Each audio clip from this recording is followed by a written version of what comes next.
Okay. Okay. Retelling Stop of the noises. Great Adventure. Okay, stop the noises, guys. Me too. Put the mask down. Don't. There you go. Is it recording? Once upon a time, in a land far, far away, Elise, the cheetah, sprinted down the path, confident in the knowledge that she was the fastest of the animals. Suddenly, she bounded onto a large rock on her left and into a jackberry tree across the path to her right. She found her favorite branch high above the path below and lay down lazily, waiting for lunch to pass below her. Good morning, Miss Elise. Came a voice from above. Startled, Elise growled and bared her teeth. Calm down. I may be large and slow, but I am tall and smart and see everything. Last night, long after you went to bed, I heard the monkeys chattering noisily about the great adventure to come. They said that we must all be prepared and that the time of the adventure was near. Between us, we are fast and smart and cunning, of course. I am tall, which can be an advantage at times. I was thinking that together, you and I make the perfect pair to work together to prepare for the great adventure and beat our other cousins to the prize. Elise smiled at the prospect of beating her cousins to the prize, growled her approval, leaped down from the tree, and looked up to her new teammate. Let's begin. The unlikely partners wandered the forest in search of clues to find the great prize that would prepare them to meet the struggles of the great adventure. They crossed the Sand River to the grasslands of the savannah. They walked and they wandered and walked until they wandered back to the same jackberry tree. This is silly, and it's all your fault. Greta was hearing none of it and screamed back. It is not my fault. It's your fault. You're the one who pranced off into the forest without so much as a thought. You never listened to me. Elise, older but wiser, said. No wiser. Oh, older but no wiser, said. Well, we are getting nowhere. We need a plan. Let's camp out here for a few minutes and then come up with a plan. Fine, but keep in mind the cousins aren't resting. As Elise tried to figure out what to do next, Greta wandered off into the forest in a huff. She was always waiting on Elise. The majestic king of the jungle, Ethan, rose slowly from his afternoon nap and gazed out the vast grasslands before him. Off in the distance through the tall grass, a lone gazelle grazed undisturbed. Dinner! Thought Ethan. Thought Ethan as he crept down low to the ground and headed straight for the helpless gazelle. 100 yards, 50 yards, 10 yards, and still the gazelle grazed, seemingly unaware of the danger that was approaching the lion represented. Then, without warning, the great lion struck. Breaking into full stride, Ethan leaped into the air to pounce upon his unwittingly prey. The gazelle broke left and darted for the small trees at the edge of the grasslands. Ethan missed and collapsed into a heap in the tall grass. With his great mane rumpled and his pride somewhat tarnished, he rose slowly to the sound of laughter from the bushes nearby. Who is it that would laugh at the great king of the jungle? He roared in his best regal voice. You may be the king of the jungle, but you are clearly old and slow. To hunt the gazelle, you must be smarter, craftier, and more cunning than your prey. Watch and learn. The youngster crept back into the underbrush and headed upland towards the now nervous gazelle. Ethan lost the young leopard in the deep brush next to the grass. Far ahead, the gazelle grazed cautiously near the base of the large buffalo thorn tree. Suddenly, the young leopard appeared at the edge of the bush, crouched low to the ground, clearly preparing to make his own leap on the as yet unknowing gazelle. With a burst of blinding speed, the leopard jumped. This time the gazelle broke right just inches before it was to become dinner. Luke, concentrating on the beauty of his leap and the expert hunting technique he was displaying to the king of the jungle, didn't see the gazelle's quick move and crashed unceremoniously into the buffalo thorn tree. Ethan, still king... That's a jackal. That's a hyena. Ethan, still king of the jungle, roared with laughter and helped the young cat into his feet. Maybe we should work together to find dinner. Good idea. Just as the two new friends were about to set out on their hunt, a lowly dung beetle yelled, "Excuse me, you almost walked on me." Well, excuse me. Are you two off to prepare for the great adventure? You know the time is coming. Great adventure. Great adventure. Ethan, with the wisdom of age, knew immediately that to prepare for the great adventure, they needed to find the prize. Well, that certainly changes things, Luke. The other cousins will be searching for the prize, and we need to find it for them. Follow me. Ordered the king, and the two set off on the search. At the edge of the watering hole, the great elephant, leader of the herd, rolled lazily in the mud to cool off from the afternoon sun. He rose slowly to his full height and started to spray himself off with his long trunk. Of all the animals, he was proud to be the only one who carried a shower with him at all times. Hey, stop that! You're splashing me. She had wandered into the water hole just as Dylan was beginning his bath. While Dylan was the largest of the animals in the land, Grace often thought of herself as the most unique. With her neat black and white stripes, she certainly drew more attention than the massive gray elephant beside her now. Out of courtesy to the young lady, Dylan delayed his shower and turned to speak with her. So, Miss Grace, are you having a fine afternoon? Well, to tell you the truth, I am concerned. Yesterday, in the same spot, a little bird landed at my back, told me that he had heard the monkeys talking about the great adventure and how everybody must be prepared. Having known the little chatterbox zebra for years, Dylan decided to play into her hand and ask, So why are you concerned, little one? Grace, of course, had the answer. Grace always has the answer. Well, certainly, you of all people should know that in order to be prepared, I need to find a prize, and I have no idea where to start looking. Dylan was the leader of the herd, not only because he was the largest elephant, but also because Dylan never, ever forgot anything. He knew that the great adventure was coming, and he knew that finding the prize was necessary. He also remembered his mother telling him years ago that the great adventure would be wonderful, and that to be prepared, you must search in the forest for the prize. Well, little one. Dylan always called her little one and made Grace very, very mad. I do know something about the prize, and I'm pretty sure that the other cousins will be searching for it too. Perhaps we should search for it together.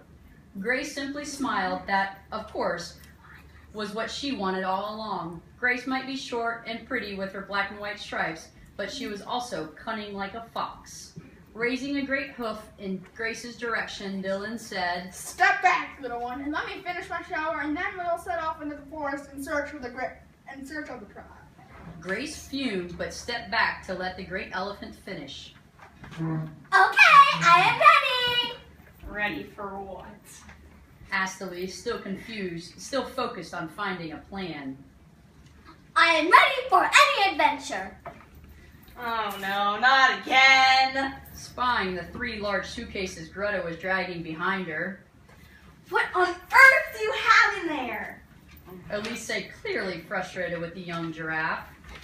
Everything! Just give me that.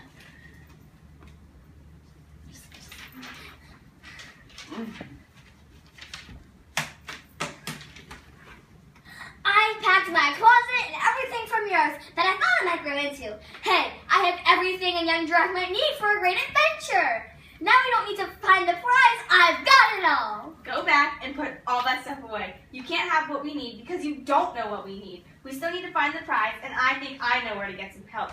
You may think you're smart, but in this case, I'm older and wiser. I'll wait here while you unpack, and hurry if you want to meet the cousins. Once again, the two set off. They went back across the grasslands, back across the sand river, but then Elise turned abruptly into the dark forest, This time, I have a plan. leading the giraffe into the darkness of the dense forest. Luke simply went off. He sometimes does this, and we don't know why. Do you think it's a big prize? I mean, it could be a big prize. It might be a small prize, too. Unless we find it, we won't know, but it could be a big prize. I think we'll find it first. We should, because we're smart and crafty and fast. Well, at least I'm fast. You're not so fast. You proved that with the gazelle. Greta's smarter and Elise is fast. Do you think Greta and Elise will find it first? They could, you know. I don't think so, though. I think we will find it first. We should find it first. I don't know, though. Dylan's big and he can see things we can't. Dylan remembers everything. How do you think he remembers things? I can't remember things like Dylan. Can you do that? Can you remember things like Dylan? Grace is sneaky. She chatters a lot, but I watch her and she's always trying to work a deal.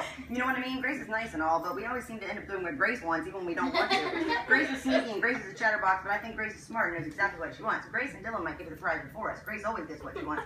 They might even find the prize before Elise and Greta. That would make us last, and I don't want to be last. I hate last. Don't you hate last? What do you think, Ethan? Yep. Shut up! You're driving me crazy to shut up or I'll have you for dinner! The boys continued to wander in the grassland for hours, but didn't find a clue as to where the prize might be, nor did they know any more about the great adventure. As a last resort, Ethan headed into the dark forest. It was dangerous, but it might be their only chance to beat the cousins to the prize. As Dylan and Grace wandered the grasslands, the conversation was very one-sided, as you might expect. What's the prize? Where's the prize? What do you think is looking for the prize? Who told you about the great adventure? What is the great adventure? When does it start? How long is it? Where will we have to go on the adventure? Is the adventure here? It went on and on. Dylan knew it was coming. He just quietly marched ahead and ignored Grace, as he always did when she got like this. Dylan had a plan. He wouldn't share it with Grace, but he had a plan. Dylan's wise mother had told him years before about the great adventure, and Dylan never forgot. Dylan never forgot anything, which only sometimes was good. Yes, Dylan had a plan, which he wouldn't share with chatty Grace, but he had a plan. Mother had said that the great adventure was important. She sat him down in a quiet place and explained all the things that you must have in order to be ready for the great adventure.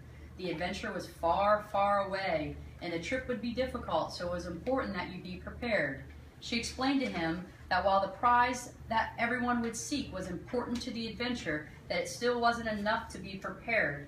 Most importantly, she told him not where to find the prize, but who might be most helpful in the quest of the prize. As Dylan led Grace into the dark forest, he said, Follow me.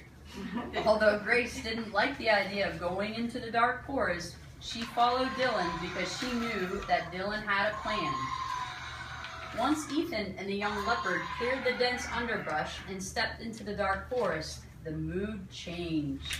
The normally playful and noisy leopard became silent and sullen. With his head down and his tail between his legs, Luke followed the great lion closely and quietly. He remembered his mother's warning, never play in the dark forest. In another part of the forest, Dylan led the way for the beautiful young zebra. Much like Luke, Grace was silent. There would be no chatter until they left the dark forest, if they ever got out at all.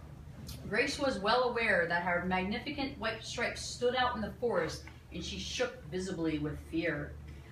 Elise also shook with fear. As the oldest of the cousins, she knew all too well what it meant to venture into the dark forest. This wasn't her first trip here, and the last one did not go well.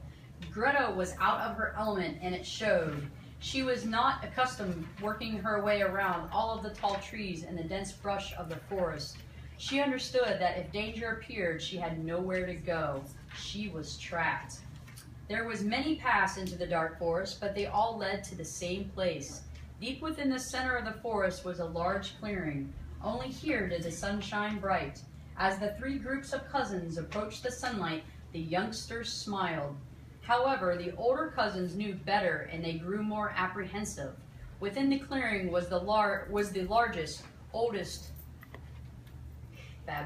Billabong. What? Billabong. Say it again. Billabong tree. Any of them have ever seen. It was 20 feet across, and its trunk was knotted and crooked. High up in that crooked trunk was a bright spot of red. This was the reason they were here. This was the only reason to venture into the dark forest. Each of the groups entered the clearing at about the same time. Strangely, none of the older members seemed surprised to see the other groups. It wasn't that great minds think alike. They each knew that there was only one place to get the help to find the prize, and that was from the ancient troll who lived in the great baboa tree in the center of the dark forest. Ever since the old troll had turned 40, the story was that he had become even more difficult and grumpy. At the moment, that wasn't a concern because the old troll was napping high up in the trunk of the tree. However, if they were ever going to find the prize and be ready for the great adventure, someone had to wake the grumpy troll and ask the question.